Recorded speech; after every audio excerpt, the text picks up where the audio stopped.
Hello बच्चों, voice आ रही सबको?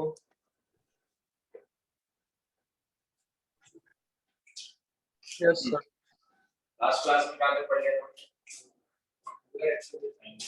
एंगुलर इक्वेशंस ऑफ मोशन मैंने लिखवा दी थी, है ना? चलो इक्वेशन कर लेते हैं। जैसे मान लो एक पार्टिकल रोटेट कर रहा है एट t इक्वल टू 0 पर, इसकी एंगुलर वेलोसिटी है omega.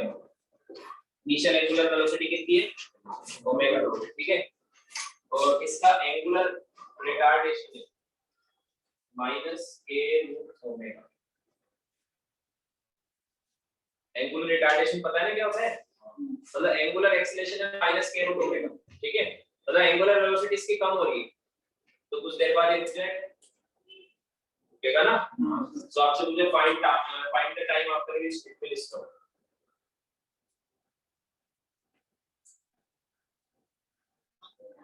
Find the time after which this particle will stop.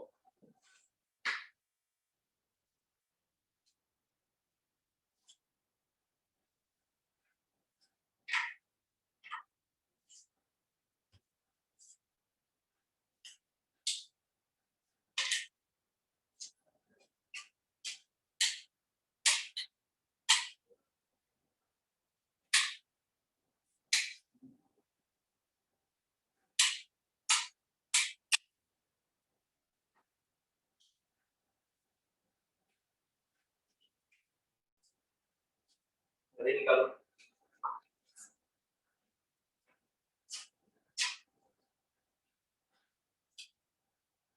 इसको इलेक्ट्रिक मोशन से रिलेट करके करो, एक्सप्रेशन कर चुके हैं। वहां पर एक्सेलरेशन दिया होता था, acceleration as a function of velocity v। यहाँ पे angular acceleration is a function of angular velocity omega, है ना? कांस्टेंट है या नहीं है? एंगुलर एक्सेलरेशन ओमेगा पे डिपेंड कर रहा है ना, ओमेगा तो चेंज हो रही है, धीरे धीरे ओमेगा कम हो रही है ना। तो this acceleration is not constant. तो इक्वेशंस ऑफ मोशन यूज कर पाओगे क्या? तो क्या करते हैं? इंटीग्रेशन मेथड यूज करते हैं।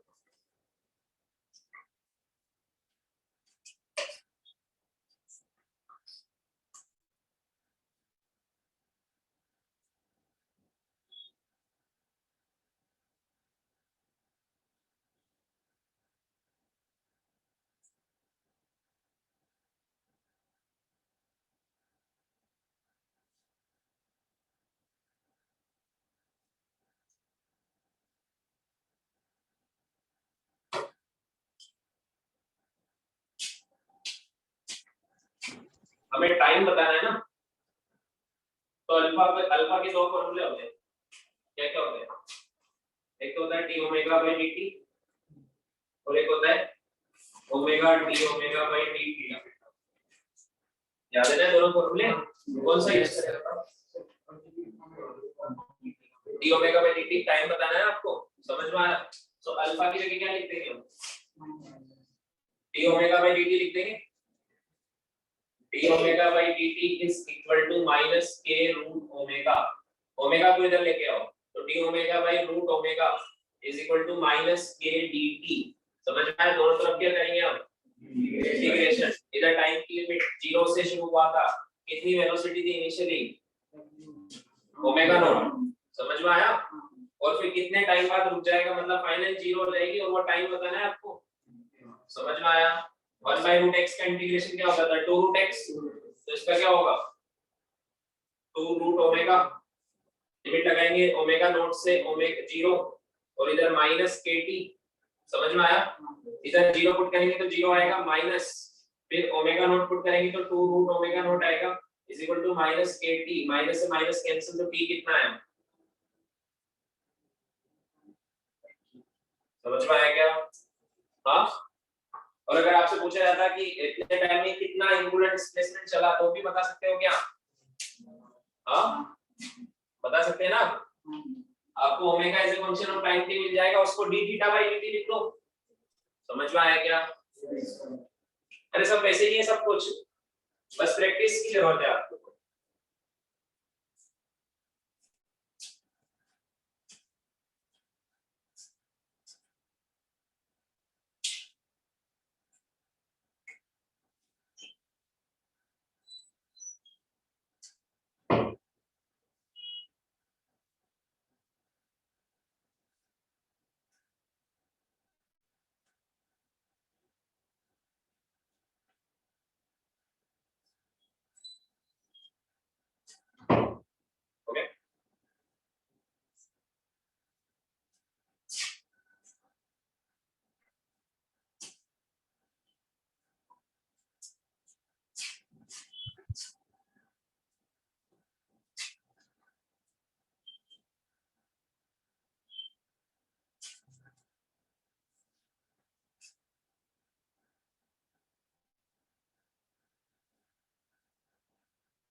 लिखे सबने? दूसरा क्वेश्चन समझो। एक पार्टिकल सर्कुलर मोशन में सर्कुलर मोशन कर रहा है, ठीक है? t इक्वल टू 0 पर ये 2 मीटर पर सेकंड से स्टार्ट हो। ये नॉन यूनिफॉर्म सर्कुलर मोशन है, इसकी स्पीड भी चेंज होगी, डायरेक्शन तो होगी सही, स्पीड भी चेंज होगी, समझ में आया? और यूनिफॉर्मली स्पीड चेंज होगी, मतलब इसका एंगुलर एक्सेलरेशन यूनिफॉर्म, समझ में आया क्या? ये given equation, angular acceleration is uniform, चाहो तो ऐसा लिख लेना, ठीक है? आफ्टर 2 रिवोल्यूशंस, और क्या गिवन इक्वेशन में? After 2 revolution its speed becomes 8 metre पर सेकंड। कितनी हो जाती है 2 रिवोल्यूशन के बाद? 8 मीटर पर सेकंड हो जाती है, यूनिफॉर्मली बढ़ते बढ़ते, समझ में आया क्या? सो हमसे पूछा find its angular acceleration.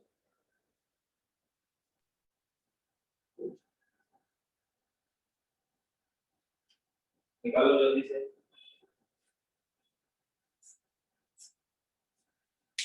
Find angular acceleration.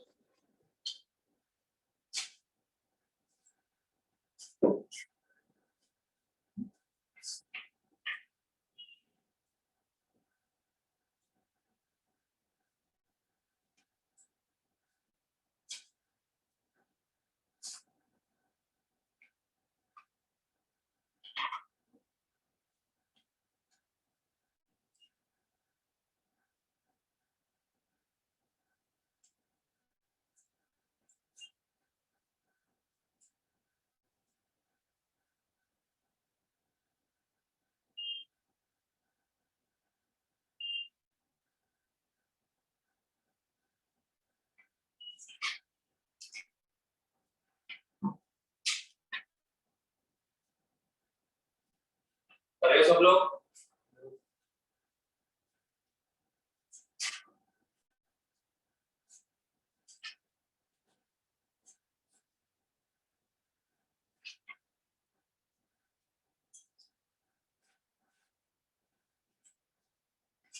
कौन सी इक्वेशन लगाएंगे इसमें?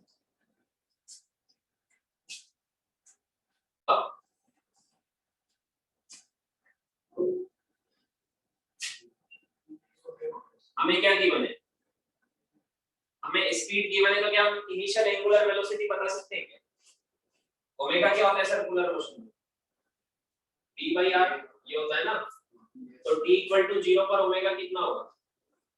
t इक्वल टू 0 पर ये इनिशियल एंगुलर वेलोसिटी को होगा, v कितना है? 2 अपॉन 2, 1 रेडियन पर सेकंड, है ना? समझ में आया? आफ्टर 2 रिवोल्यूशन, मतलब थीटा, 2 रिवोल्यूशन में थीटा कितना हो जाएगा? एक में 2 पाई होता है, तो 4 पाई हो जाएगा ना, तो थीटा कितना है? 4 पाई रेडियन, समझ में आया क्या? हाँ, इतने रिवोल्यूशन के बाद फाइनल एंगुलर वेलोसिटी कितनी हो गई? 8 हो गई ना, स्पीड 8/2, स्पीड कितनी हो गई? 8, तो 8/2, समझ में आया क्या? अरे सिंपल फॉर्मूले लगाना सीख जाओ जल्दी से, आया समझ में? तो कितना आंसर आएगा? तो आपको ओमेगा पता है, थीटा पता है, ओमेगा नॉट पता है, और अल्फा बताना है। कौन सी इक्वेशन फर्स्ट सेकंड थर्ड में से? फर्स्ट में जो टी होता है, टी का पता है, थर्ड लगाओ ना, क्या बोलेंगे? Omega square minus omega naught का square is equal to 2 alpha theta, समझ में आया क्या? 2as, a की जगह अल्फा आ जाएगा, s की जगह थीटा आ जाएगा, ऐसा समझ में आता? तो ओमेगा स्क्वायर कितना है? 4 का स्क्वायर 16 माइनस 1, 1 का square is equal to 2 alpha into 4 pi, समझ में आया? तो अल्फा कितना आया? 15 अपॉन 8 पाई रेडियन पर सेकंड स्क्वायर, आया समझ में? तो जितने भी एक्टिव मोशन में अलग-अलग टाइप की इक्वेशंस हो सकते थे, वो सारे यहां भी बन सकते हैं। तुम्हें इक्वेशंस ऑफ मोशन वहां लगानी आती है, तो यहां भी लगा लोगे, मैं प्रैक्टिस कर रहा हूं, समझ में आया? और अगर अल्फा कांस्टेंट नहीं है तो क्या करते हैं? इंटीग्रेशन मेथड, जैसे वहां करते हैं, समझ में आया? अल्फा से ओमेगा, ओमेगा से थीटा निकालना आता है, इंटीग्रेट करते जाओ, थीटा को डिफरेंशिएट करोगे तो ओमेगा, ओमेगा को डिफरेंशिएट करोगे तो अल्फा, वैसे उसका उल्टा, समझ में आया?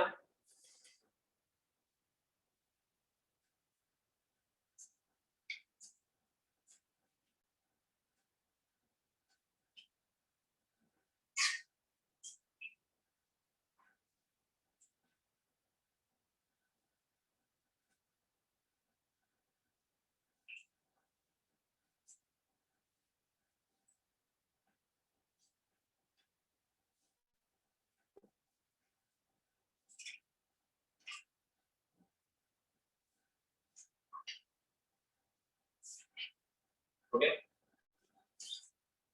बता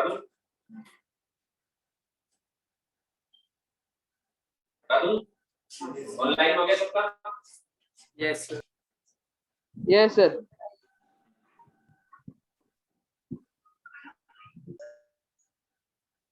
नेक्स्ट टॉपिक लिखो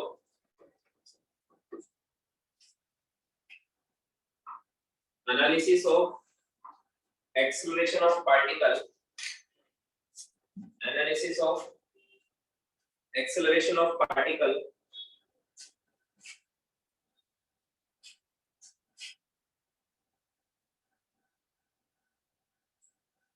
analysis of acceleration of particle in two-dimensional motion.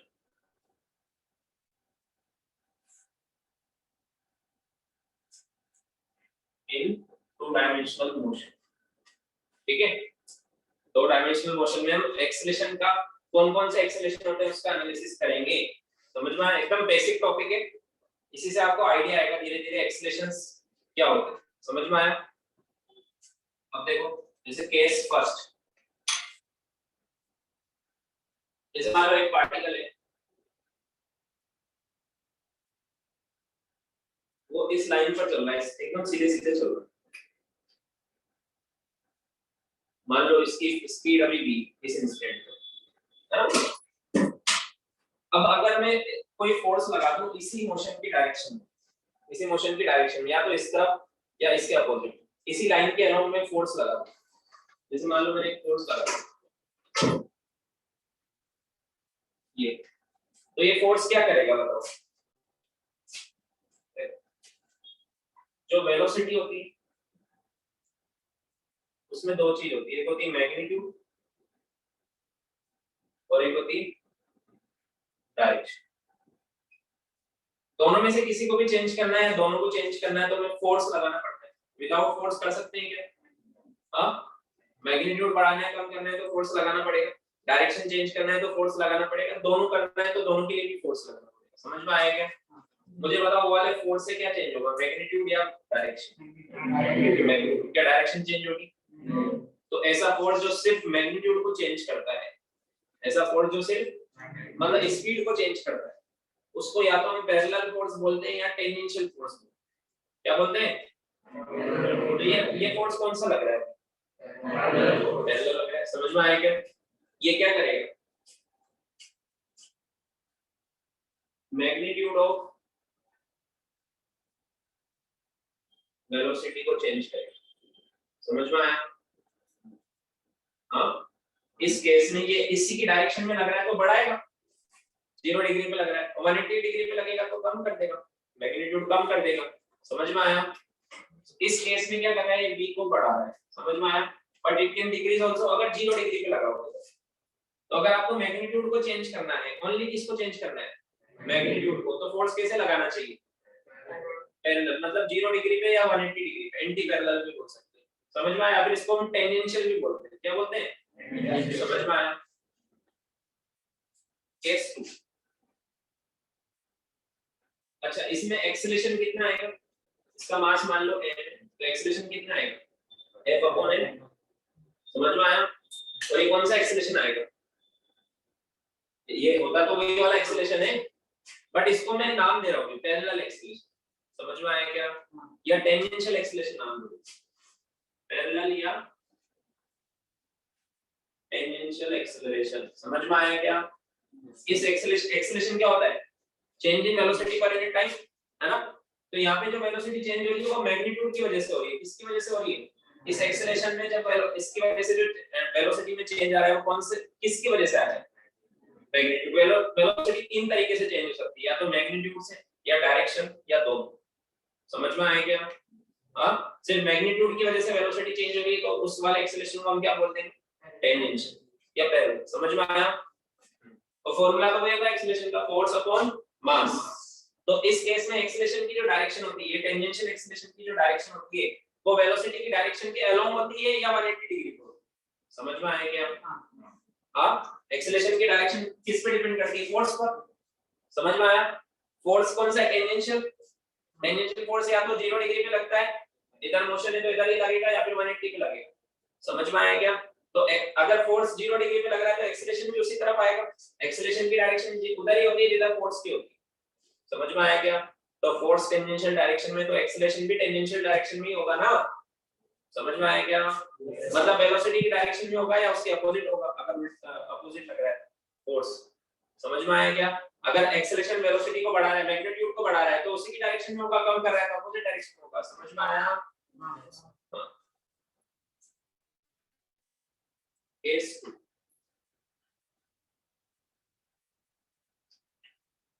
ये पार्टिकल अपने इस पाथ पर चल रहा था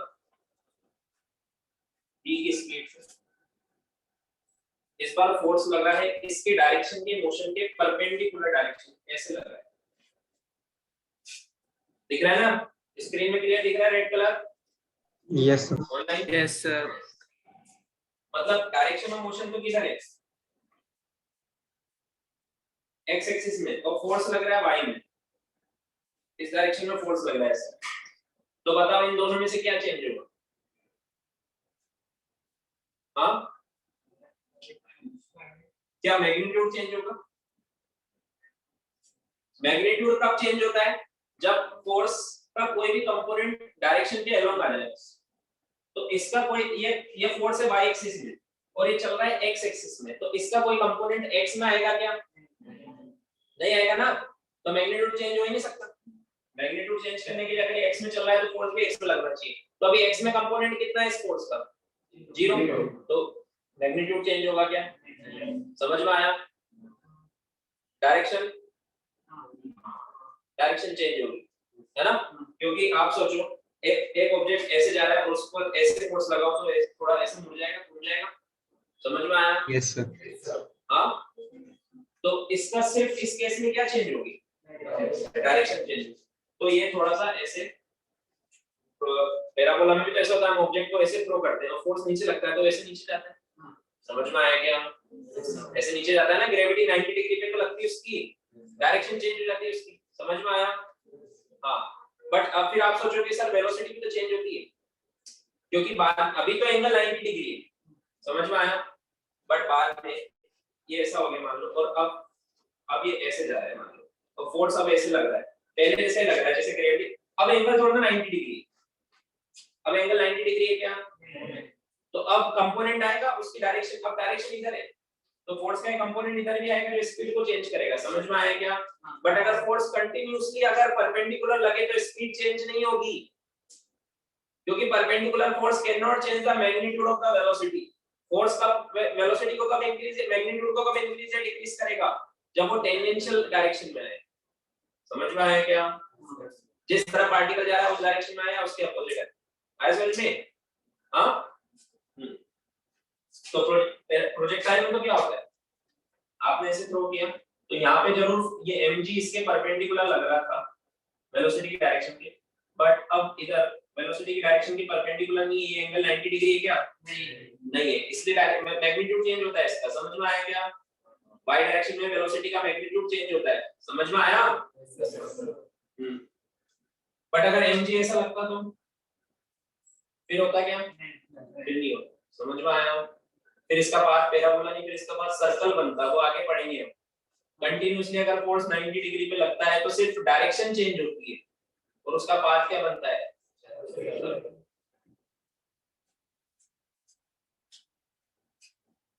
सो अगर 90 डिग्री पर अगर फोर्स लगाओ तो डायरेक्शन चेंज होती है, थोड़ा ऐसे जाने लगता है, ठीक है, इस फोर्स की वजह से।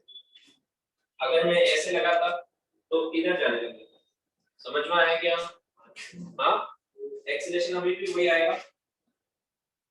इसको मैं इसका मान से मान लो m, तो f/m। समझ में आया? इस बार एक्सीलरेशन y एक्सिस में आएगा, जिस तरफ फोर्स होता है उसी तरफ एक्सीलरेशन होता है। समझ में आया क्या? अब पार्टिकल जा रहा था x में और एक्सीलरेशन है y में, इसलिए तो इसको बोलते हैं परपेंडिकुलर एक्सीलरेशन या नॉर्मल एक्सीलरेशन। क्या बोलते हैं? इसको बोलते हैं नॉर्मल एक्सीलरेशन। और सर्कुलर के केस में इसको बोलेंगे सेंट्रीपिटल एक्सीलरेशन। सर अगर ये पार्टिकल सर्कुलर मोशन कर रहा है तो ये नॉर्मल एक्सीलरेशन को हम क्या बोल देंगे? दोनों एक ही चीज होता है सर, नॉर्मल बोलो या सेंट्रीपिटल बोलो एक ही होता है। नॉर्मल क्यों बोलते हैं? क्योंकि फोर्स हमेशा अगर 90 डिग्री लग रहा है वेलोसिटी की डायरेक्शन के, तो एक्सेलरेशन भी 90 डिग्री होगा वेलोसिटी की डायरेक्शन के। समझ में आया? ऐसे एक्सेलरेशन को क्या बोलेंगे? Normal acceleration. समझ में आया? इसको जाए तो हम ए एन बोल देते हैं और इसको ए पैरेलल बोल। समझ में आया? ऐसे में या 80 बोल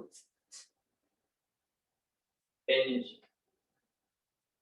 तो फॉर्मूला तो वही था, फोर्स अपॉन मास। ओनली 80 में क्या था? 80 की डायरेक्शन वेलोसिटी की डायरेक्शन के अलोंग होती है, क्योंकि फोर्स भी इधर ही लग रहा है। समझ में आया क्या? जिधर वेलोसिटी या 180 डिग्री पे होती है, ए एन की डायरेक्शन अभी किधर है? फोर्स y एक्सिस में, तो इसकी डायरेक्शन भी किधर है? हां, अभी नीचे की तरफ है ना, माइनस जे के में, और वेलोसिटी की डायरेक्शन किधर है? आई के में। समझ में आया क्या? तो 90 डिग्री हुई ना उसके, इसलिए नॉर्मल एक्सेलरेशन है, या फिर सेंट्रीपिटल एक्सेलरेशन बोल सकते हो उसको। समझ में आया? Case 3।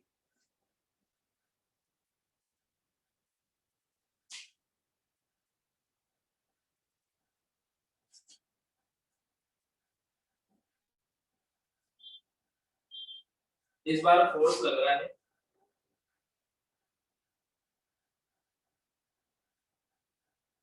S eight angle theta. ठीक है, एट एंगल थीटा लग रहा है। तो इस फोर्स के हम दो कंपोनेंट लेंगे, एक तो डायरेक्शन के अलोंग लेंगे और एक परपेंडिकुलर डायरेक्शन के परपेंडिकुलर वाले डायरेक्शन। एक तो मोशन के अलोंग लेंगे और एक परपेंडिकुलर। तो एक कंपोनेंट तो इधर आएगा, ये आएगा f cos थीटा, और एक इधर आएगा, ये आएगा f sin थीटा। जब वो कंपोनेंट ले लेते हैं तो इसको हटा सकते, बट अभी आपने लिखा नहीं इसलिए हटाने को। समझ में आया क्या? वरना इसकी कोई जरूरत है क्या? अब दो इस फोर्स एक ही है, लेकिन अब आप इसको दो पार्ट में सोल्व कर सकते हो। कंपोनेंट क्यों लेते हैं? ताकि हम दो अलग-अलग पार्ट में सोल्व कर सकते हैं। समझ में आया क्या? तो एक फोर्स लग रहा है f cos थीटा, एक लग रहा है f sin थीटा। बताओ बताओ केस थर्ड में क्या चेंज होगा? मैग्नीट्यूड, डायरेक्शन या दोनों? दोनों। समझ में आया क्या? समझ में आया ऑनलाइन में? हां सर। दोनों चेंज हो जाएगी। Yes, ठीक है, sir. क्योंकि f cos थीटा वाला अलोंग द डायरेक्शन लग रहा है i कैप में, और ये j कैप में परपेंडिकुलर लग रहा है। जो परपेंडिकुलर होता है वेलोसिटी के, वो डायरेक्शन चेंज करता है, और जो पैरेलल होता है वो मैग्नीट्यूड चेंज करता है। समझ में आया क्या? तो इसमें दो एक्सेलरेशन आएंगे। एक तो क्या आएगा? टेंजेंशियल वाला आएगा। वो कितना आएगा बोलो? f cos theta by m। और एक नॉर्मल आएगा f sin theta by m। समझ में आया? मतलब एक्सेलरेशन भी दो आएंगे, एक आएगा इधर 80 और एक आएगा इधर। एक इस फोर्स की वजह से आएगा, इसमें मास का डिवाइड कर दो। समझ में आया? और एक इसमें मास का डिवाइड कर दो, एक इधर आएगा। समझ में आया क्या? ये आएगा, इसको क्या बोलेंगे? ए। तो इनका रिजल्टेंट किधर आएगा? तो इधर आएगा ए। अब दोनों एक दूसरे के परपेंडिकुलर है ना, ये आई कैप में है और ये माइनस जे के है, तो दोनों के बीच में 90 डिग्री पे इनका रिजल्टेंट क्या होगा? इसका स्क्वायर प्लस इसका स्क्वायर का अंडर रूट। समझ में आया क्या?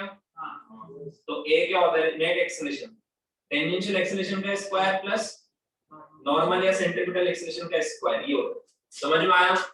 अब देखो तुम इसको स्क्वायर करके यहाँ लिखो, इसको स्क्वायर करके यहाँ लिखो, sin square theta plus cos square theta 1 हो जाएगा, और under root f square upon m square आएगा, f बाय m ही आ जाएगा। समझ में आया क्या? मतलब net force upon net mass, मतलब ये इसी डायरेक्शन में आएगा जिस तरह की फोर्स लग रहा है। आया क्या समझ में? या फिर आप ये बोल सकते हो इस a के दो कंपोनेंट होते हैं, एक्सेलरेशन के दो कंपोनेंट होते हैं। ये एंगल थीटा है ना, ये वही वाला एंगल है। इधर वाला जो along the direction of motion जो आएगा वो आएगा टेंजेंशियल एक्सेलरेशन वाला कंपोनेंट, और जो perpendicular direction of the motion वाला आएगा वो नॉर्मल एक्सेलरेशन। समझ में आया क्या? जैसे आपने फोर्स के दो कंपोनेंट लिए, वैसे एक्सेलरेशन के दो कंपोनेंट होते हैं। एक होता है along the direction of motion, एक होता है perpendicular to the direction of motion। जो along the direction of motion होता है वो क्या चेंज करता है? Magnitude of the velocity of the particle. जो परपेंडिकुलर होता है वो क्या चेंज करता है? Direction of the motion of the particle. समझ में आया? This is the analysis of acceleration of particle in two dimensional motion. समझ में आया? तो इसका मोशन क्या हो जाएगा? इसकी वेलोसिटी अभी इसकी डायरेक्शन में लग रहा है तो स्पीड भी बढ़ेगी और डायरेक्शन भी ऐसे चेंज होगी। समझ में आया? अगर फोर्स ऐसे लगता तो एक कंपोनेंट उधर आता और एक इधर आता। समझ में आया? तो उधर वाला कंपोनेंट इसकी v को कम करता, मैग्नीट्यूड को, और ये वाला समझ में आया? हाँ। प्लीज ऑनलाइन क्लियर है बच्चों? Yes, sir. Yes, sir. Yes, sir. और बेसिक टॉपिक था, एकदम बेसिक में हमने सीखा इसको, तो आपको माइंड में फिट करना है चीज, ठीक है? वरना कंफ्यूजन हो जाता है, इतने टाइप्स ऑफ एक्सेल, अरे ये क्या होता है, ये क्या होता है, बाद में सब कुछ भी समझ नहीं आता।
क्या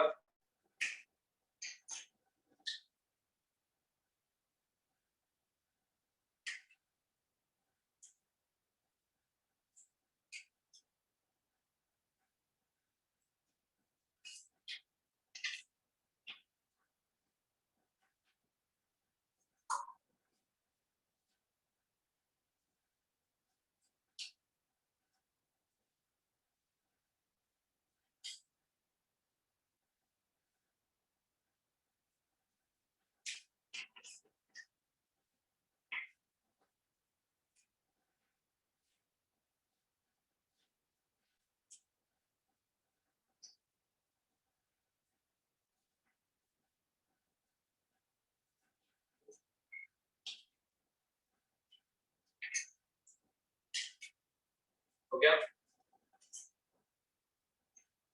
ठीक है, अभी तो हमने जनरल केस में देखा, ये केस को लिख देना, इसको सर्कुलर मोशन की केस में देखा, है ना? ये स्टडी हम, ये एनालिसिस हम किस में करते हैं? Circular motion. तो देखो सर्कुलर मोशन में केस फर्स्ट तो हो ही नहीं सकता, उसमें तो पार्टिकल सीधे सीधे चलेगा ना। हाँ, डायरेक्शन चेंज हो रही थी क्या केस फर्स्ट में? तो केस 2 और केस 3 हो सकता है सर्कुलर मोशन में।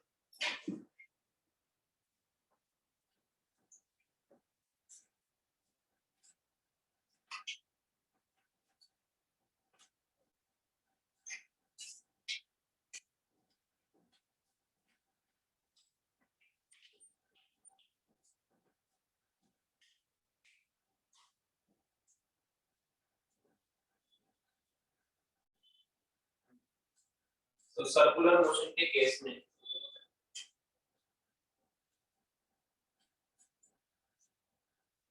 केस फर्स्ट मैं बोलूंगा, जो केस 2 था फोर्स उसमें कैसे लग रहा था, परपेंडिकुलर। तो फोर्स यहाँ पे मैं लिख रहा हूँ, force is perpendicular through out the motion. कैसे लगना चाहिए, परपेंडिकुलर लगना चाहिए थ्रू आउट द मोशन। जब तक मोशन चल रहा है परपेंडिकुलर लगना चाहिए। समझ में आया क्या? इसके आपने बहुत सारे एग्जांपल भी देखे, ठीक है, कौन कौन से भी बता दो। तो जैसे मान लो एक ही ऑब्जेक्ट ये इधर जा रहा है, ठीक है, इस पे फोर्स लग रहा है ऐसे परपेंडिकुलर, तो ये इधर जाएगा कि थोड़ा घूम जाएगा, घूम जाएगा ना। ये फोर्स का काम ही क्या होता है, परपेंडिकुलर वाला फोर्स का घुमाना है इसको। तो ये थोड़ा सा ऐसे ऐसे घूम गया, है ना। अब डायरेक्शन हमेशा कैसे बताते हैं, टेंजेंट ड्रॉ करके। डायरेक्शन को क्या बोलते हैं, टेंजेंशियल डायरेक्शन, है ना। इसकी वेलोसिटी की डायरेक्शन किधर होगी, ऐसे। समझ में आया? यानी कि लिखा force is perpendicular to out. अब वेलोसिटी ऐसे है तो फोर्स ऐसे लगना चाहिए। समझ में आया? तो फोर्स ऐसे लग रहा है, फोर्स की भी डायरेक्शन चेंज हुई देखो, क्योंकि फोर्स को 90 डिग्री लगना है कंटीन्यूअसली। समझ में आया? वेलोसिटी की हुई तो फोर्स की भी हुई। आया समझ में? तो ये फोर्स अब इधर लग रहा है।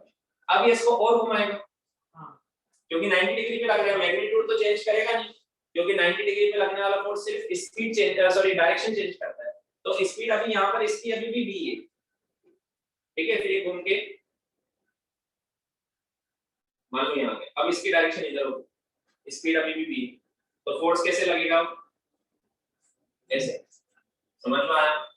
तो कंटिन्यूअसली परपेंडिकुलर फोर्स लग रहा है तो बताओ क्या होगा, ऐसे घूमते घूमते घूमते सर्कल बन जाएगा पूरा, और उसकी उसमें ये यूनिफॉर्म सर्कुलर मोशन होगा या नॉन यूनिफॉर्म, यूनिफॉर्म, क्योंकि इसमें स्पीड तो कांस्टेंट है। समझ में आया क्या? क्योंकि फोर्स कंटिन्यूअसली क्या लग रहा है, परपेंडिकुलर, तो ये स्पीड तो चेंज कर नहीं सकता। आया समझ में? तो ऐसे घूमते घूमते घूमते ये पूरा क्या बनाएगा, सर्कल बनाएगा। जहां पर भी देखो आप, हमेशा सेंटर की तरफ एक फोर्स लगेगा। ये क्या है, सेंटर इसका, इसकी तरफ एक फोर्स लग रहा है हमेशा, जो इसकी डायरेक्शन के क्या है, परपेंडिकुलर। तो इसको या तो आप नॉर्मल फोर्स बोल दो या फिर बोलते हैं सेंट्रिपिटल फोर्स।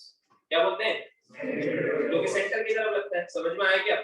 और इस फोर्स में इसके मास से डिवाइड करेंगे, इस फोर्स में इसके मास से डिवाइड करेंगे तो जो एक्सीलरेशन आएगा वो क्या आएगा, सेंट्रिपिटल एक्सीलरेशन। समझ में आया? और इसमें टेंजेंशियल एक्सीलरेशन कितना है, कोई टेंजेंशियल फोर्स लग रहा है क्या इसमें? टेंजेंशियल फोर्स वो होता है जो डायरेक्शन, वेलोसिटी की डायरेक्शन के अलोंग लगता है। तो यहाँ पे हर जगह फोर्स और वेलोसिटी में 90 डिग्री, हर जगह फोर्स और वेलोसिटी में एंगल कितना है, 90 डिग्री। तो इस फोर्स का कोई भी कंपोनेंट वेलोसिटी की डायरेक्शन के अलोंग आ रहा है क्या, तो उसको बोलते हैं टेंजेंशियल फोर्स। तो इसमें टेंजेंशियल फोर्स है क्या, इसमें Ft 0, इसमें क्या है, Ft 0, इसलिए इसमें At भी 0। समझ में आया क्या? हाँ, आया समझ में? इसमें जो सेंट्रिपिटल एक्सीलरेशन है वो है F/m, नेट फोर्स, और वही Net भी है। नेट एक्सीलरेशन जो बताया था ना, √ac² + at²। चलो सब बाद में डिस्कस करेंगे। तो इसमें v क्या होगा, स्पीड का, वेलोसिटी का मैग्नीट्यूड क्या होगा, कांस्टेंट होगा। समझ में आया क्या? ऐसे ऐसे सर्कुलर मोशन को क्या बोलते हैं, यूनिफॉर्म सर्कुलर मोशन। और ओमेगा क्या होता है, ये क्या होता है, v/r। ओमेगा निकालने के लिए हम क्या करते हैं, v/r करते हैं। v क्या होता है, स्पीड होती है। समझ में आया? ओमेगा का मैग्नीट्यूड हम कैसे निकालते हैं, v/r। v क्या होता है, स्पीड। वेलोसिटी से मतलब नहीं ओमेगा का, किससे मतलब है, स्पीड से, क्योंकि ओमेगा की डायरेक्शन वेलोसिटी की डायरेक्शन से कोई लेना देना नहीं। ओमेगा की डायरेक्शन तो ऐसे होती है ना। समझ में आया क्या? तो v/r कर दो आप, तो स्पीड अपॉन रेडियस, तो उससे आपको ओमेगा का मैग्नीट्यूड आ जाएगा और डायरेक्शन ऐसे निकाल लेंगे। समझ में आया क्या?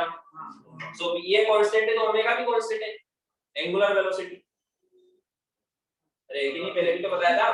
मान लो रेडियस है 2 मीटर और स्पीड है 4 मीटर पर सेकंड, तो 4/2 ओमेगा कितना आएगा, 2 रेडियन पर सेकंड। अब जब तक फोर्स से चलता रहेगा ओमेगा भी 2 रेडियन पर सेकंड ही होगा, समझ में आया क्या? और जब तक स्पीड नहीं बढ़ाएगा तब तक एंगुलर वेलोसिटी नहीं बढ़ेगी। एंगुलर वेलोसिटी क्या होता है? Angle upon time, angular displacement upon time. तो एवरी रिवोल्यूशन वो उतने टाइम में करेगा क्योंकि स्पीड भी कांस्टेंट है, समझ में आया क्या?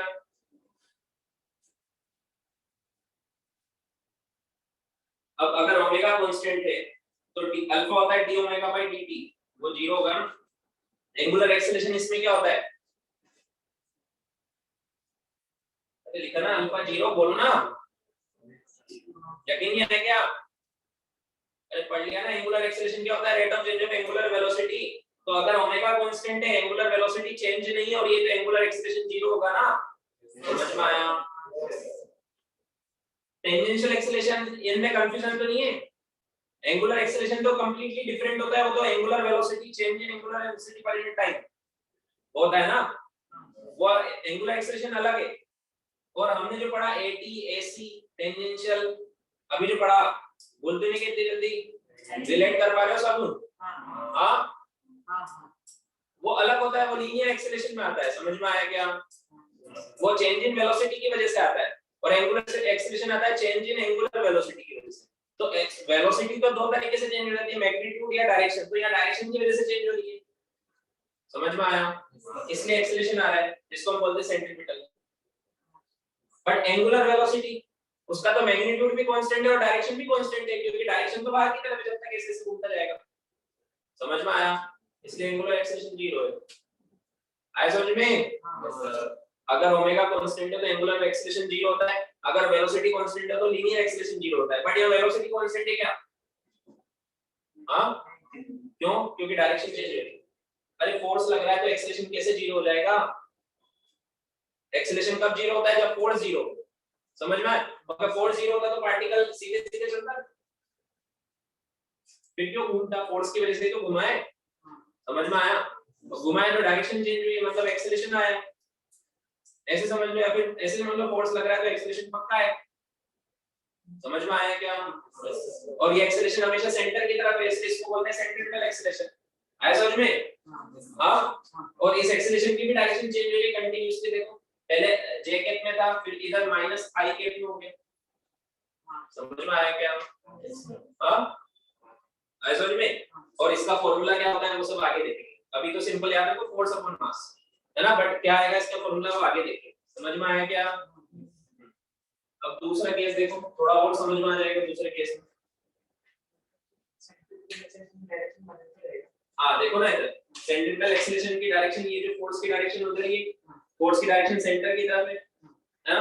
और पार्टिकल से सेंटर की तरफ, तो पार्टिकल अभी यहाँ है तो यहाँ से सेंटर की तरफ ऐसे, तो पार्टिकल यहाँ गया तो यहाँ से सेंटर की तरफ उधर, पार्टिकल यहाँ गया तो सेंटर की तरफ इधर, तो कंटीन्यूअसली डायरेक्शन चेंज हो रही है ना इसकी। तो समझ में आया कि सेंटर की तरफ लग रहा है तो पार्टिकल वेस्ट की ओर है, पार्टिकल तो घूम रहा है तो डायरेक्शन भी चेंज होगी फिर, समझ में आया?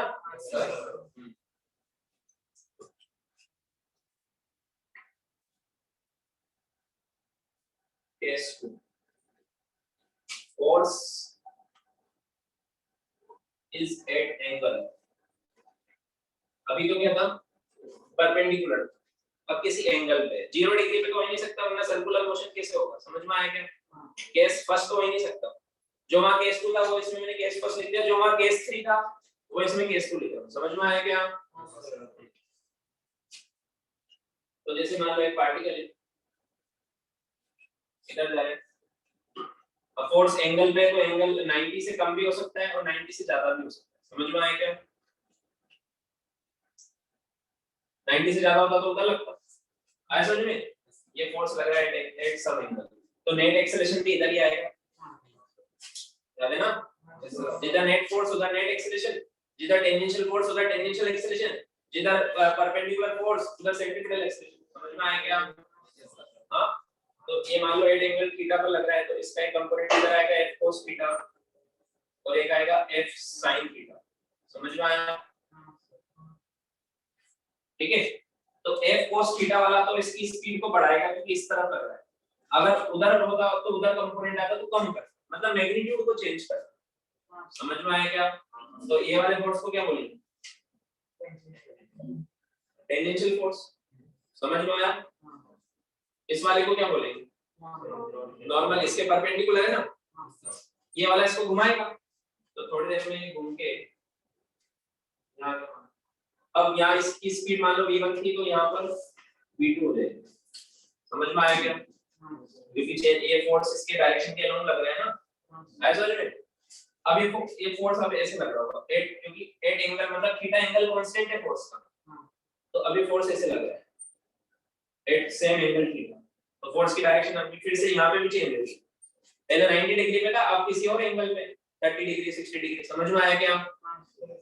तो अगेन ये फोर्स जो क्या करेगा, जो कंपोनेंट इधर आएगा वो स्पीड को चेंज करेगा, जो इधर आएगा इसके भी दो कंपोनेंट आएंगे ना फिर से, एक इधर आएगा और एक इधर आएगा, तो इधर वाला इसको घुमाएगा, जो परपेंडिकुलर वाला है वो तो घुमाएगा ही सही ना, और जो टेंजेंशियल वाला है वो स्पीड को चेंज करेगा। सिंपल सी बात है, दो याद है, दो तरह के फोर्स होते हैं, एक होता है परपेंडिकुलर जो घुमाता है और एक होता है टेंजेंशियल जो मैग्नीट्यूड चेंज करता है। समझ में आया? दोनों की वजह से दो तरह के एक्सीलरेशन आते हैं। परपेंडिकुलर की वजह से जो आता है वो घुमाने वाला होता है, वो उसको बोलते हैं सेंट्रीपिटल, क्योंकि सेंटर की तरफ लगता है। समझ में आया? और जो टेंजेंशियल की वजह से जो आता है वो स्पीड को चेंज करता है, उसको बोलते हैं टेंजेंशियल। समझ में आया? दो फोर्स दो एक्सीलरेशन, दोनों के रिजल्टेंट का नेट एक्सीलरेशन। समझ में आया? कोई कंफ्यूजन नहीं होना चाहिए, क्योंकि बाद में सब मिक्स हो जाएंगे। जब हम फॉर्मूला वगैरह पढ़ेंगे तो फॉर्मूले में टेंजेंशियल भी आ जाएगा, एंगुलर भी आ जाएगा, सब एक साथ आएगा। समझ में आया क्या? तो वहां कोई कंफ्यूजन नहीं चाहिए, ठीक है। तो क्या करेगा, ये वाला कंपोनेंट इसको फिर वो घुमाएगा थोड़ा, तो होगा तो ये भी सर्कुलर मोशन, बट यूसीएम या नॉन एनयूसीएम, कौन सा सर्कुलर मोशन होगा? समझ में आया? स्पीड चेंज हो रही है इसकी, बट करेगा तो ये भी सर्कल। समझ में आया? क्योंकि एक परपेंडिकुलर वाला इसको कंटीन्यूअसली घुमाएगा, आया समझ में? तो ये कौन सा सर्कुलर मोशन होगा? Non uniform circular. इसमें कौन सा था? क्योंकि इसमें दो फोर्स लग रहे हैं, एक तो लग रहा है AT, वो कितना लग रहा है F cos थीटा बाई है ना, it is responsible for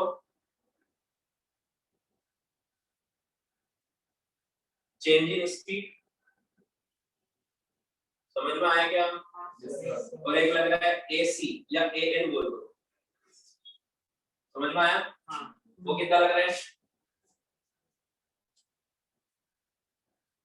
it is responsible for change in direction. समझ में आया? तो इसमें दोनों चीज हो रही है। समझ में आया? इसमें स्पीड भी कांस्टेंट नहीं है, वेलोसिटी ऑब्वियसली वेरिएबल होती है, बट इसमें स्पीड भी कांस्टेंट नहीं है। तो ओमेगा होता है स्पीड अपॉन r, वो भी कांस्टेंट नहीं। तो इसमें एंगुलर एक्सीलरेशन जीरो रहेगा क्या? क्योंकि ओमेगा चेंज हो रही है ना, तो किस रेट से चेंज हो रही है वही एंगुलर एक्सीलरेशन होता है, तो ये जीरो नहीं होगा, है ना। अगर ओमेगा बढ़ रही है, अल्फा क्या होता है? d omega by dt। अब ओमेगा तो वेरिएबल है, तो अगर ओमेगा बढ़ रहा है तो अल्फा पॉजिटिव है, और ओमेगा कम हो रहा है तो अल्फा नेगेटिव है। इस केस में बताओ अल्फा पॉजिटिव है नेगेटिव? हाँ, क्योंकि अल्फा कब बढ़ेगा? अल्फा पॉजिटिव मतलब ओमेगा कब बढ़ेगा? जब v बढ़ेगी। अगर v बढ़ रहा है तो ओमेगा बढ़ेगा, तो इसमें v बढ़ रहा है ना, क्योंकि फोर्स का कंपोनेंट v के लॉन्ग है।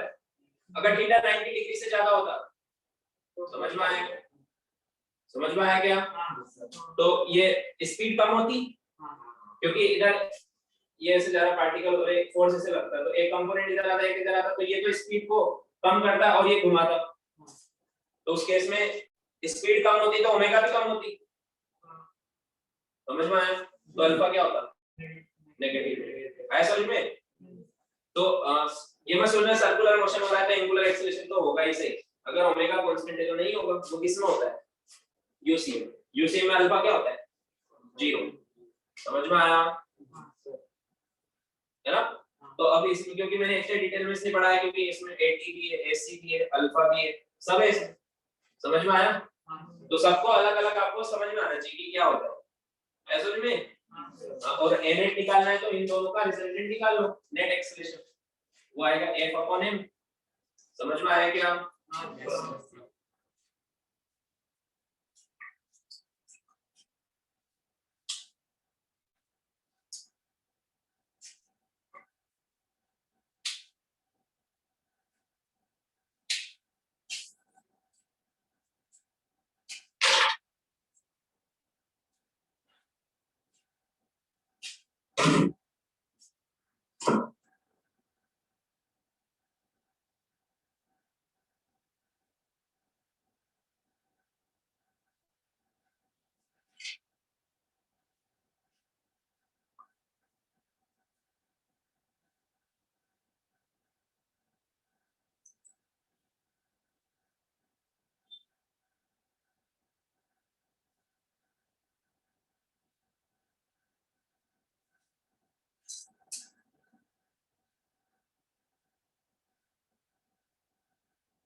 हो गया?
अब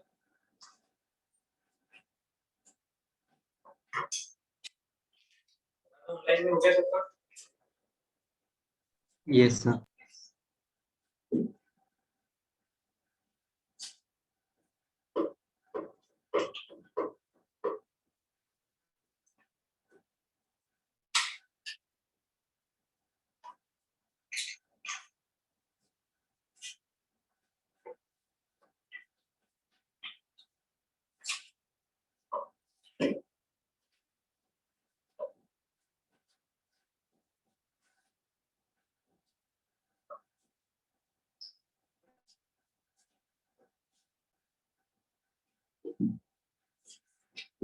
अब लिखो रिलेशन बिटवीन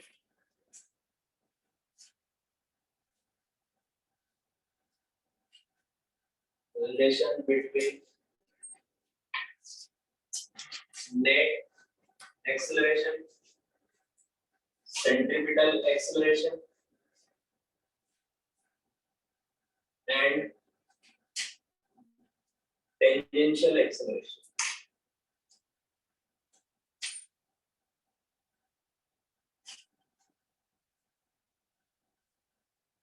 है ना? नेट एक्सेलरेशन के दो कंपोनेंट होते हैं ना, एक होता है टेंजेंशियल डायरेक्शन में और एक होता है सेंटर की तरफ नॉर्मल, मतलब सेंट्रीपिटल एक्सेलरेशन। समझ में आया?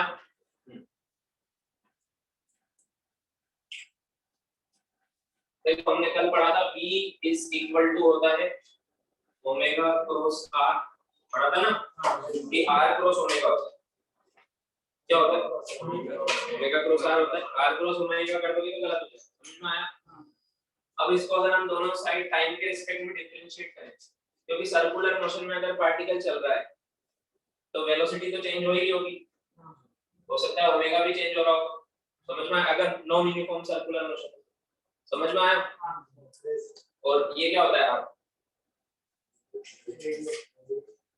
ये चेंज होती है क्या? बताया था हमने, ये पोजीशन वेक्टर है। अगर पार्टिकल यहाँ है तो पोजीशन वेक्टर पार्टिकल का ऑब्जेक्ट रेफरेंस क्या होता है? सेंटर। तो इसके रिस्पेक्ट में रेडियस वेक्टर किधर होगा? इसको भी लिखोगे, मान लो रेडियस है 2 मीटर, तो क्या होगा? 2i के r वेक्टर इसका। समझ में आया? और पार्टिकल यहाँ आ गया तो रेडियस मान लो 2 मीटर है, तो अब वहां पर क्या हो जाएगा? चेंज होता है ना, ये तो कंटीन्यूअसली। हां, अरे r की डायरेक्शन चेंज होती है ना कंटीन्यूअसली, ऐसे होती है ना r की डायरेक्शन। तो समझ में आया क्या? पोजीशन वेक्टर क्या होता है? जो पार्टिकल की पोजीशन बताता है। अब पोजीशन लेफ्ट पे है क्या पार्टिकल, पोजीशन चेंज हो रही है ना, तो पोजीशन वेक्टर भी तो चेंज होगा, वही तो r वेक्टर है। समझ में आया क्या?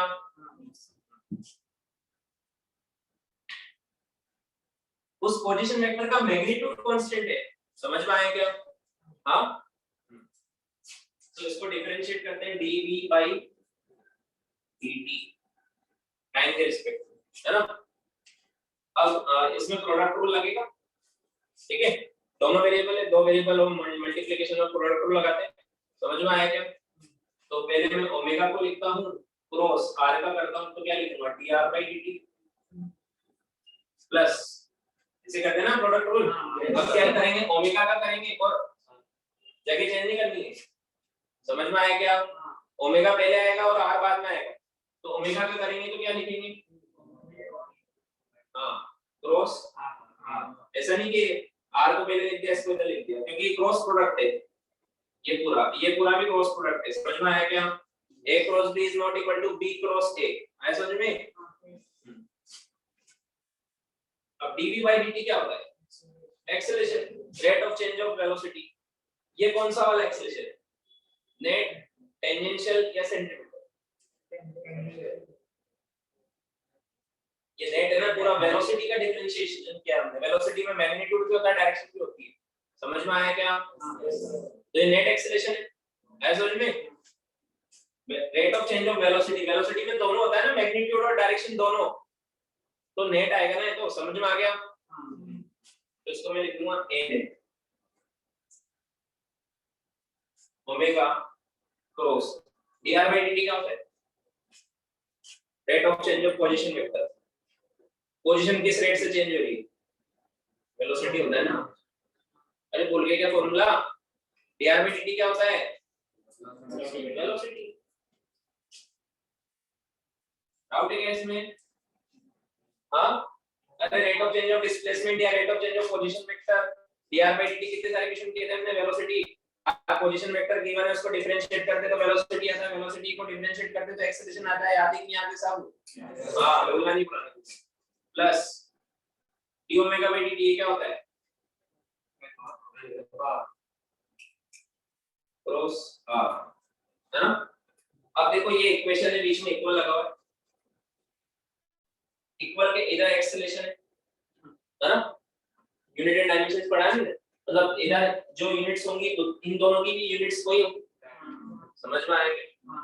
हाँ, ये मीटर पर सेकंड स्क्वायर है तो इसकी भी मीटर पर सेकंड स्क्वायर होगी, इसकी भी मीटर पर सेकंड स्क्वायर, मतलब ये एक्सेलरेशन है तो ये भी एक्सेलरेशन है प्लस ये भी कोई एक्सेलरेशन है, समझ में आया?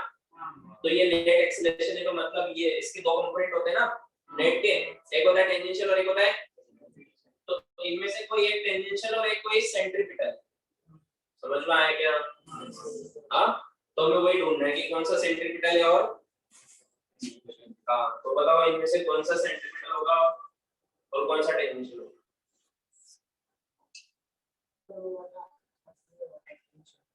ये देखो, इसके लिए क्या करेंगे, एक सर्कुलर मोशन को ऑब्जर्व करते हैं और उसकी डायरेक्शन बनाते हैं, जैसे ये मान लो ये सर्कुलर मोशन हो रहा है ना, ऐसे हो रहा है,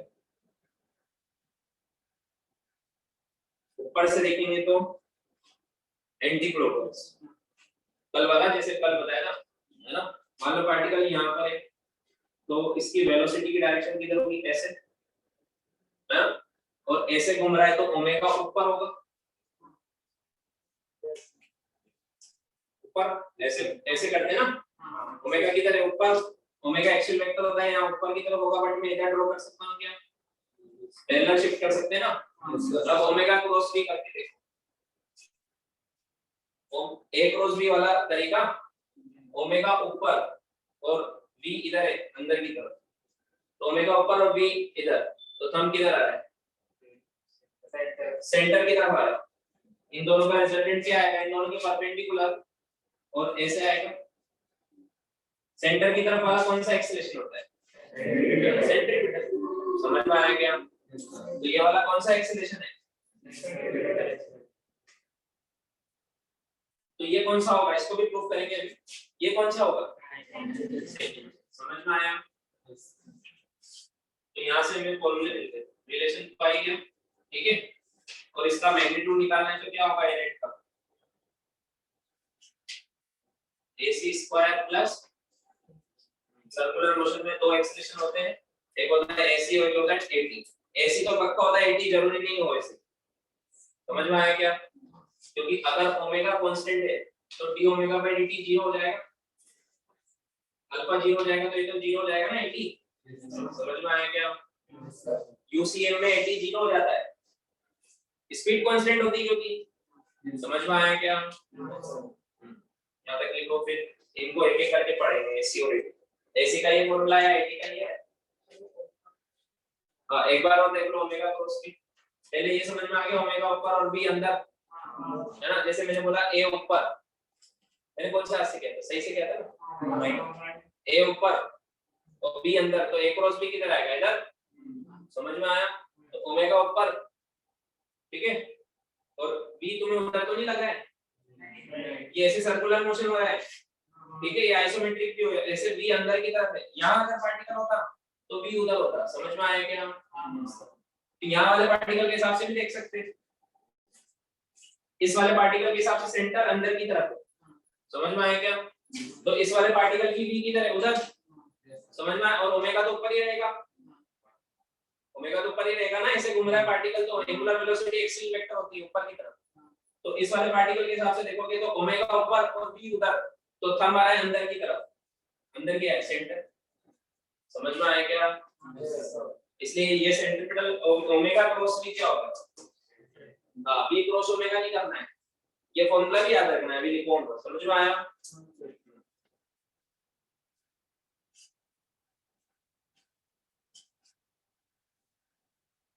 ये डायग्राम मैनुअल बनाना, अभी से कितना लिखो, फिर लिखेंगे सेंट्रीपिटल एक्सेलरेशन, उसमें डायग्राम बनाएंगे, समझ में आया?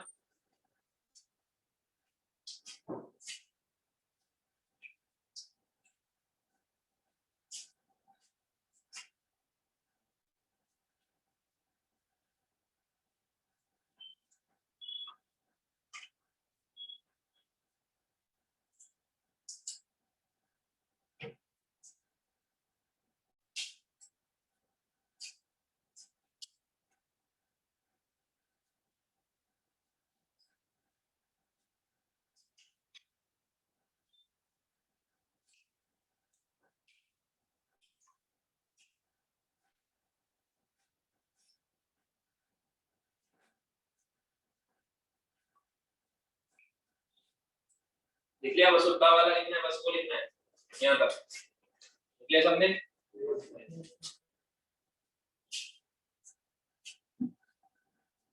टॉपिक को सेंट्रिफ्यूगल एक्सपेंशन।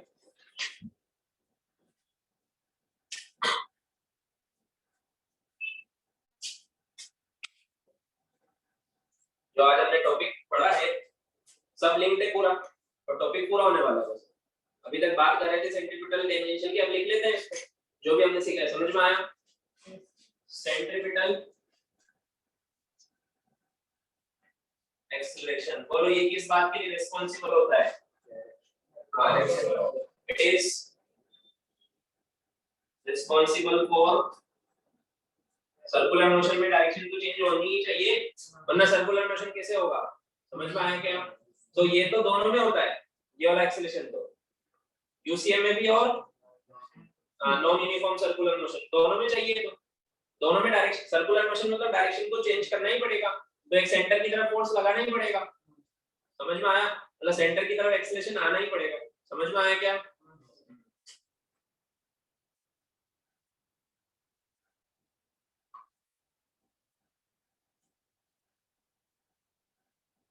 ठीक है, अभी हमेशा सेंटर की तरफ होता है,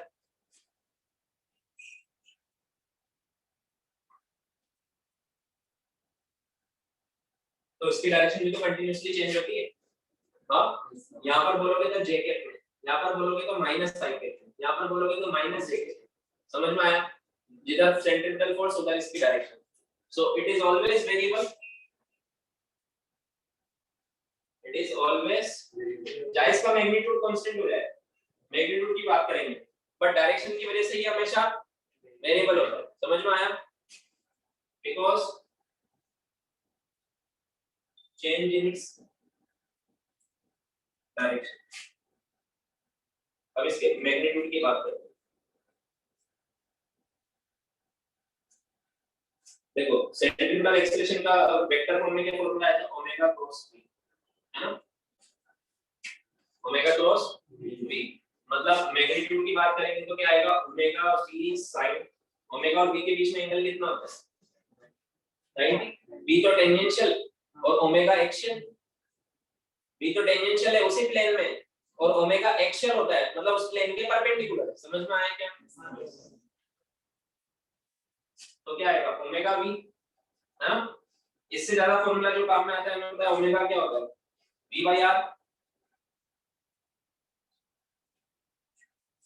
तो क्या फॉर्मूला बनेगा? v बाई r लिखेंगे v स्क्वायर, ये फॉर्मूला ज्यादा काम में आता है ना?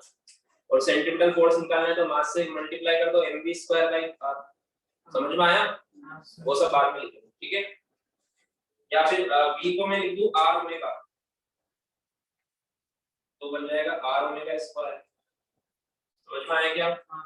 इसमें सब मैग्नीट्यूड है, यहाँ पे हमने वेक्टर, ये वेलोसिटी वेक्टर था, जब हम मैग्नीट्यूड निकालते हैं तो यहाँ पर वेलोसिटी का मैग्नीट्यूड क्या रखते हैं? इंस्टेंटेनियस स्पीड, ऐसा मैग्नीट्यूड है, ये स्पीड है v। समझ में आया क्या? और ये रेडियस है, पोजीशन वेक्टर का मैग्नीट्यूड है। समझ में? तो जैसे यूसीएम की बात करें तो v कांस्टेंट होता है, तो वहां पर ये कांस्टेंट है मैग्नीट्यूड, बस मैग्नीट्यूड कांस्टेंट, डायरेक्शन तो चेंज हो रही है ना। यूसीएम में v चेंज होता रहता है, ये भी चेंज होगा, v बढ़ रहा है तो सेंट्रिपिटल एक्सेलरेशन भी बढ़ता जाएगा, v कम हो रहा है तो सेंट्रिपिटल एक्सेलरेशन भी कम होता जाएगा। समझ में आया क्या? हाँ,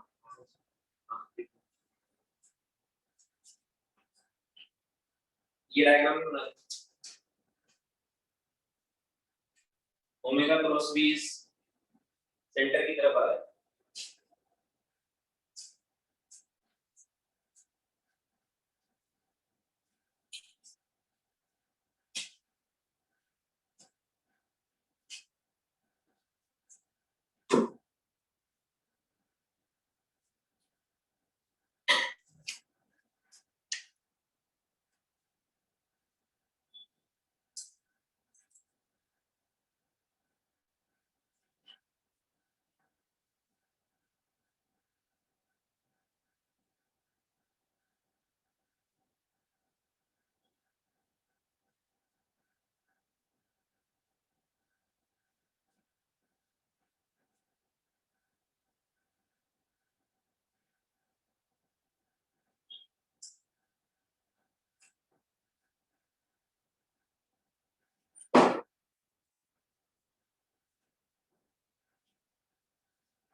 क्या,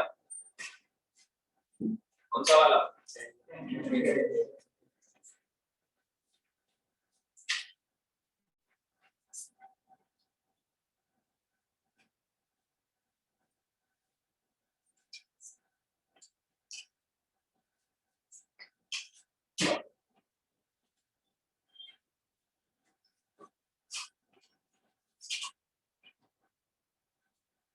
Is responsible for change velocity नहीं, velocity तो change दोनों में होता है।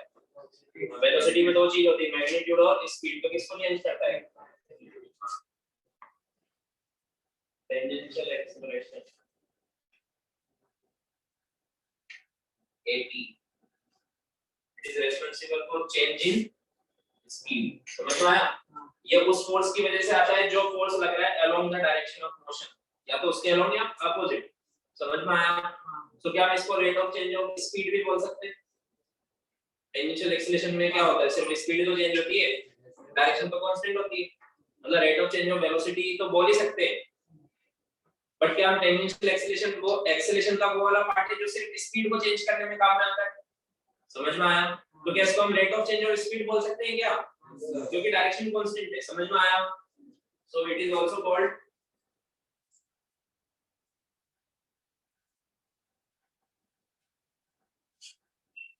Rate of change of speed. अगर डायरेक्शन चेंज भी हो रही है तो स्पीड जिस रेट से चेंज हो रही है वो तो टेंजेंशियल एक्सेलरेशन ही बताएगा। समझ में आया? जैसे टेंजेंशियल एक्सेलरेशन है 2 मीटर पर सेकंड स्क्वायर, इसका मतलब क्या है कि स्पीड 2 से बढ़ रही है। टेंजेंशियल एक्सेलरेशन है -2 मीटर पर सेकंड स्क्वायर, इसका मतलब क्या है? स्पीड 2 से कम। समझ में आया? अब तो इसको हम ये भी तो बोल सकते हैं AT को dv/, ये क्या लिखा है?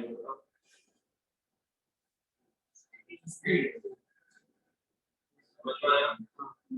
Rate of change of speed, तो स्पीड, या तो मैं अगर इसको ऐसे लिखना चाहता हूँ d/dt ऑफ स्पीड, ऐसे लिखना चाहता हूँ, तो स्पीड को क्या लिखूंगा?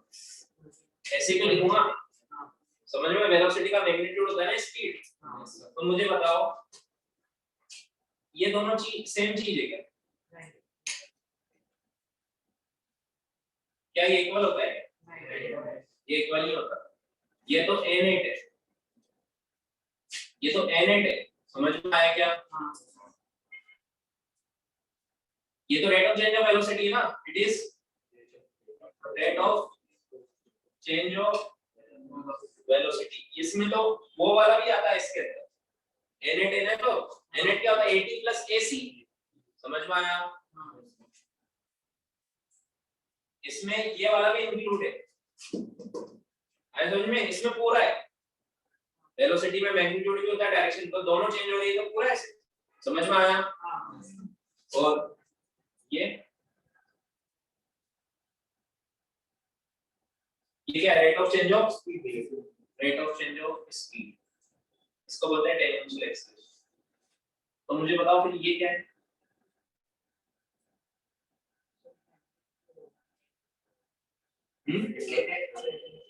ये n8 का मैग्नीट्यूड है। देखो अंदर क्या है? n8 उसका मैग्नीट्यूड है ना ये। समझ में आया क्या? तो इसे कंफ्यूज करने के लिए देते हैं क्वेश्चन, तो हमें सही ऑप्शन चूज करना होता है, इनमें से क्या है। समझ में आया? तीनों लिखा होगा उसमें, rate of change of speed, rate of change of velocity, magnitude of rate of change of velocity. तो कुछ जो आपको सही पता है वो टिक करना है। समझ में आया क्या? हाँ, कोई कंफ्यूजन तो नहीं है तीनों में? ठीक है। अब हम बात करते हैं डायरेक्शन की। इसकी डायरेक्शन इसमें ड्रॉ करके, वैसे तो टेंजेंशियल है तो टेंजेंशियल डायरेक्शन में होती है सर्कुलर की, सर्कल के टेंजेंशियल। एक बार प्रूफ करते हैं इसमें। तो जैसे अगेन ये ऊपर से देखो तो एंटी क्लॉकवाइज हो रहा है ऐसे, ठीक है। तो ये पार्टिकल यहाँ पर अंदर की तरफ जा रहा होगा, है ना? हाँ, हमने एक और फॉर्मूला क्या देखा था इसका, AT का अल्फा क्रॉस, हाँ ये देखा था ना। तो अल्फा तो किधर होगा?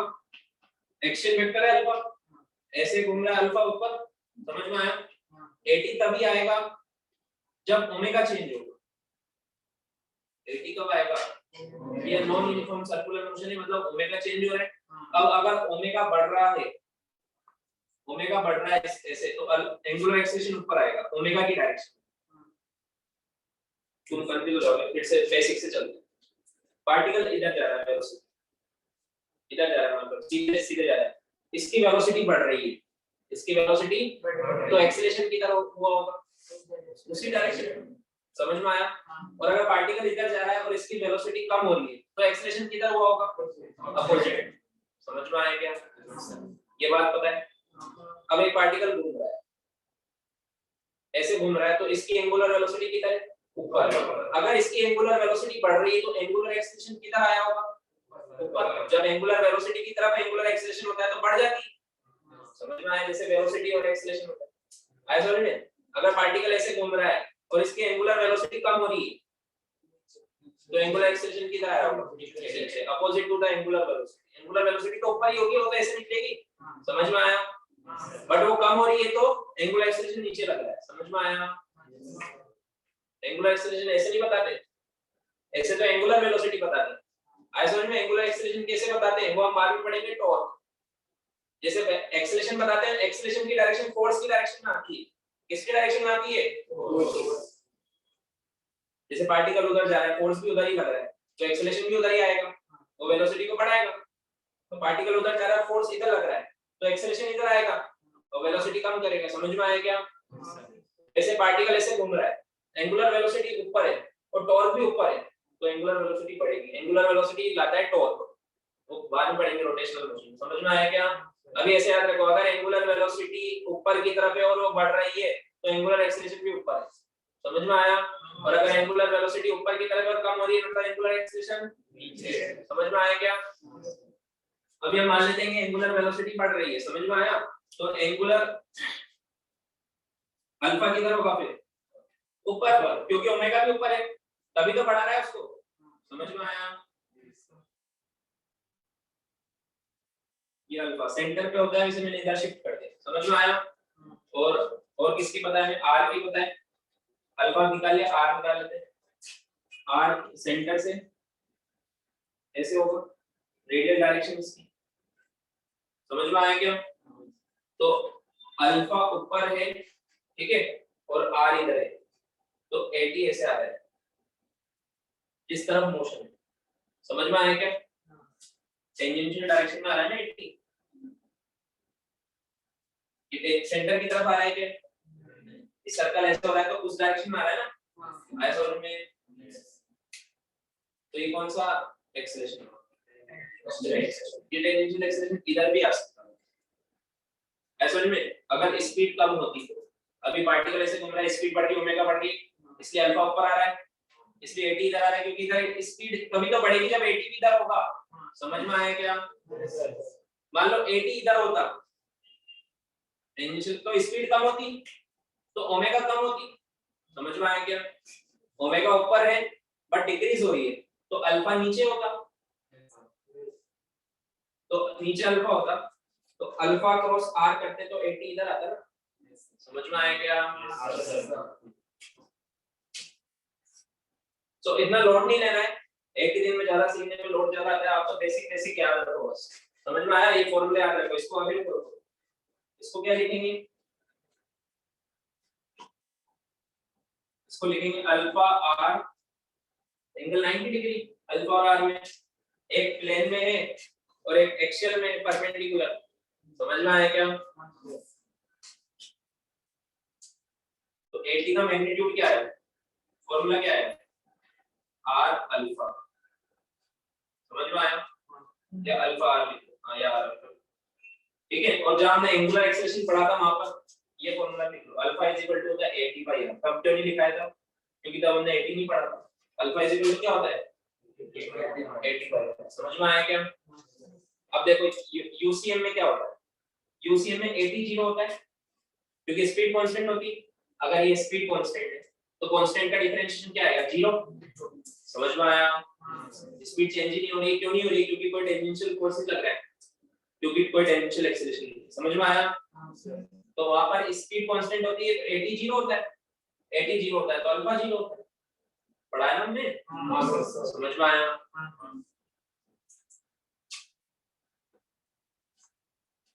ये फॉर्मूला कहाँ लिखना है? एंगुलर एक्सेलरेशन में जब फॉर्मूला लिखा था ना डी ओमेगा dt, उसके साइड में लिखो उसको।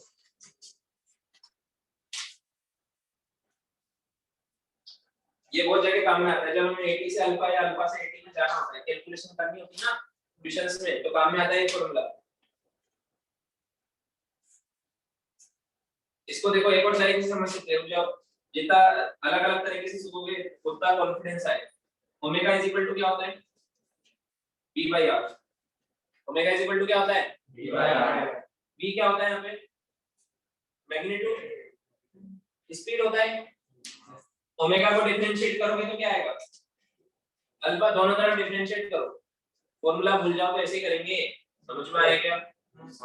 इसको डिफरेंशिएट करोगे तो अल्फा आएगा D omega by dt। r तो कांस्टेंट है, v को डिफरेंशिएट करोगे तो ये वाला फॉर्मूला, ये स्पीड ही तो है, ऐसे लिख लो जाओ। इसको डिफरेंशिएट करेंगे तो क्या आएगा?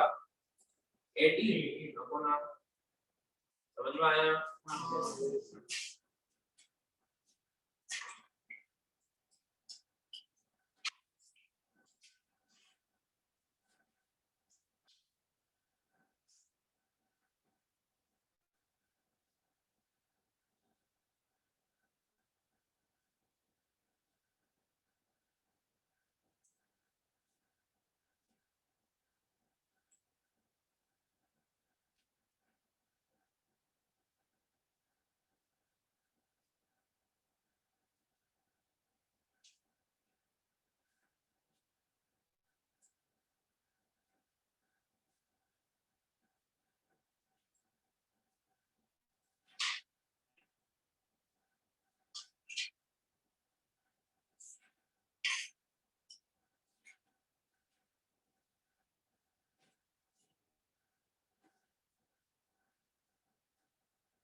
ओके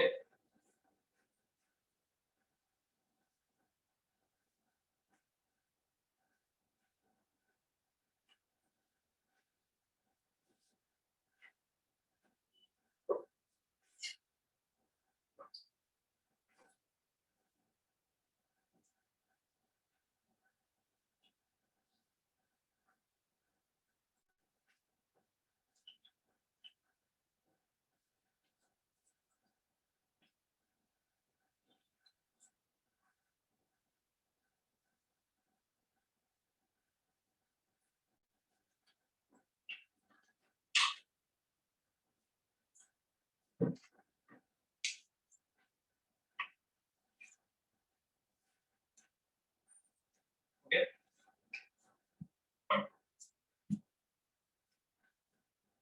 ओके ऑनलाइन में लिख लिया तुमने? हाँ Yes, sir. Yes. तो आज जितना भी पढ़ा उसको हम समराइज कर लेते हैं एक बार। सर्कुलर मोशन कितने टाइप का होता है? दो टाइप का। कौन कौन सा? तो इसकी समरी इन दोनों से ही लिख लेते हैं, जितना भी हमने पढ़ा है पूरे चैप्टर में।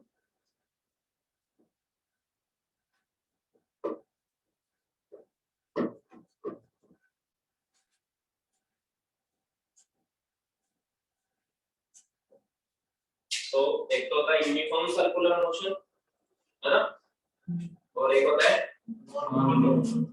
Non uniform circular motion. ठीक है, यूनिफॉर्म सर्कुलर मोशन में क्या होता है? हाँ, ये इसकी जो स्पीड है वो कांस्टेंट होती है। बोलो ना, कॉन्फिडेंटली बोलो, स्पीड क्या होती है? कांस्टेंट। और ओमेगा होता है स्पीड अपॉन आर, वो भी क्या होगा? कांस्टेंट। समझ में आया? इसको डिफरेंशिएट करते तो क्या आता है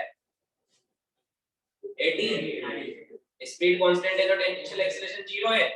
समझ में आया क्या?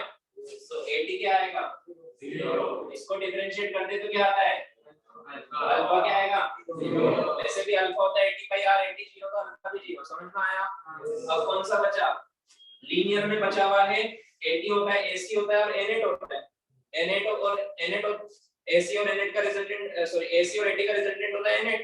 समझ में आया? एंगुलर तो 0 है इसमें। समझ में आया? तो AC का फॉर्मूला क्या होता है B²/r। समझ में आया? या फिर ओमेगा²r। पता नहीं कांस्टेंट होता है क्या? इसका मैग्नीट्यूड कांस्टेंट होता है। डायरेक्शन तो चेंज हो रही है ना। समझ में आया? सेंटर की तरफ लगता है तो सेंटर की तरफ डायरेक्शन हमेशा सेंटर की तरफ होगी, तो पार्टिकल जिधर भी जाएगा वहां से सेंटर की तरफ इसकी डायरेक्शन होगी। समझ में आया क्या? हाँ, तो इसका मैग्नीट्यूड कांस्टेंट है ना। और N8 क्या होता है? N8 को हम बोलते हैं, बार-बार इसलिए लिख रहा हूं ताकि तुम्हें याद हो जाए, है ना। इसका मैग्नीट्यूड की अगर हम बात करें तो वो होता है AC² प्लस, तो AT तो 0 है तो इक्वल टू AC होगा इसमें, तो कितना होगा V²/r ही होगा। समझ में आया क्या? AT तो 0 है ना। इसमें जो भी नेट एक्सीलरेशन है वो सेंटर की तरफ ही है, जो कि है सेंट्रीपिटल एक्सीलरेशन। आया समझ में?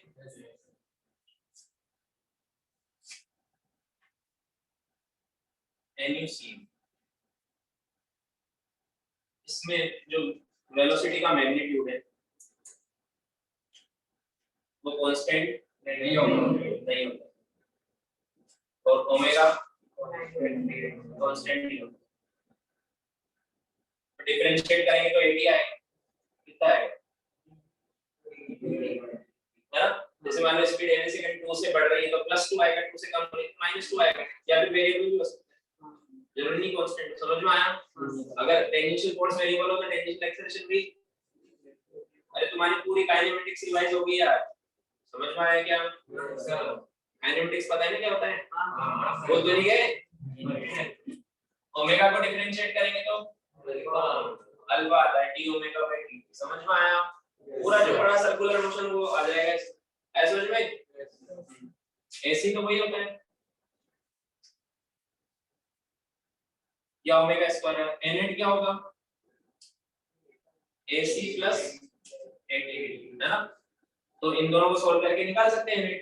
N8 की डायरेक्शन क्या होगी? जैसे इस अभी यहाँ पर है पार्टिकल, तो AC इधर है, AT इधर है, या AT इधर भी हो सकता है नेगेटिव है तो। समझ में आया? N8 होगी इधर बीच में। आया समझ में? जिधर फोर्स लग रहा है। समझ में आया क्या?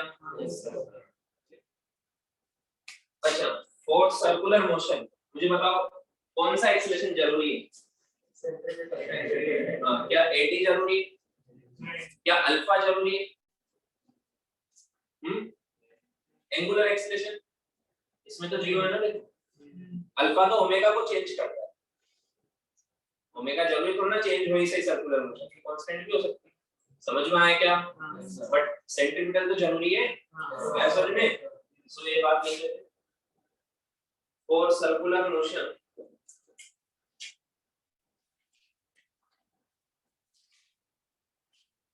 AC is must.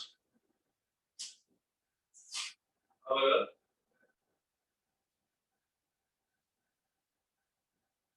AT and alpha can be 0.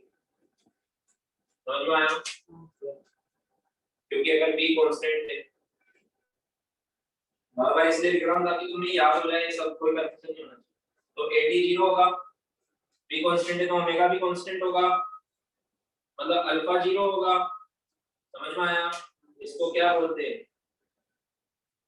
UCL। ठीक है।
सब पढ़ के आना, क्वेश्चन कर, अभी क्वेश्चन एक भी नहीं किया है, समझ में आ रहा है क्या? थ्योरी तो की है बस, अभी तक क्वेश्चंस करेंगे नेक्स्ट क्लास में। ऑनलाइन में सुन लिया सबने? Yes, sir. Yes, sir.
हो गया? ठीक है, नेक्स्ट क्लास में। ऑनलाइन हो गया सबका? Yes, sir.